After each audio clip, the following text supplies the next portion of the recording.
ঢাকার মেস কিংবা সাধারণ মধ্যবিত্তের ডাইনিং টেবিলে কম খরচে প্রোটিনের সবচেয়ে বিশ্বস্ত নাম তেলাপিয়া।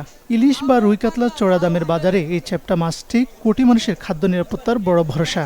কিন্তু আফ্রিকার কাদামাটি থেকে শুরু হওয়া এই মাছের বিশ্বজয়ের গল্পটা কেমন, আর কেনই বা এটি একই সঙ্গে খাদ্য নিরাপত্তার নায়ক ও উন্মুক্ত জলাশয়ের বাস্তুতন্ত্রের ভিলেন হয়ে উঠল, চলুন জেনে নেওয়া যাক।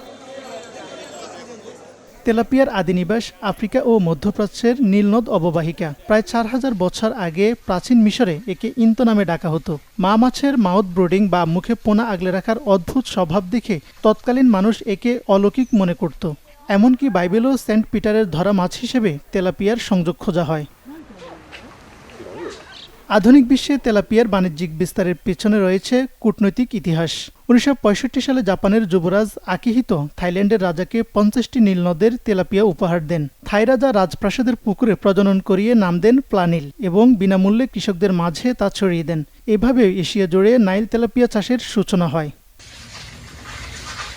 বাংলাদেশে তেলাপিয়ার আগমন খুব সহজ বিষয় ছিল না। ১৯৫৪ সালে পূর্ব পাকিস্তানে প্রথম মোজাম্বিক তেলাপিয়া আনা হলেও ছোট আকার ও অতিরিক্ত ডিম পাড়ার কারণে চাষিরা একে পুকুরের আগাছা মনে করতেন।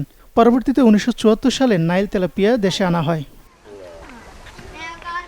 বাংলাদেশে তেলাপিয়া চাষে আসল বিপ্লব আসে ৯০-এর দশকে।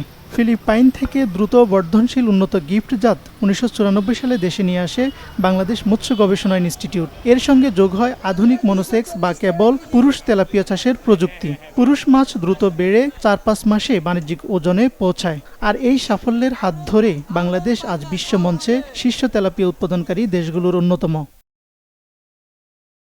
মানুষের পেটের তাগিদে আর বিজ্ঞানীদের গবেষণায় খামারে চাষ করা তেলাপিয়া আজ আমাদের খাদ্য নিরাপত্তার সবচেয়ে বড় ভরসা। তবে অসাবধানতাবশত উন্মুক্ত জলাশয়ে ছড়িয়ে পড়লে এটি দেশি প্রজাতির মাছের জন্য হুমকি হয়ে দাঁড়াতে পারে। তাই খামারে সস্তা প্রোটিনের যোগানদাতা এই তেলাপিয়া একাধারে নায়ক ও পরিবেশগতভাবে একটি সতর্কবার্তাও।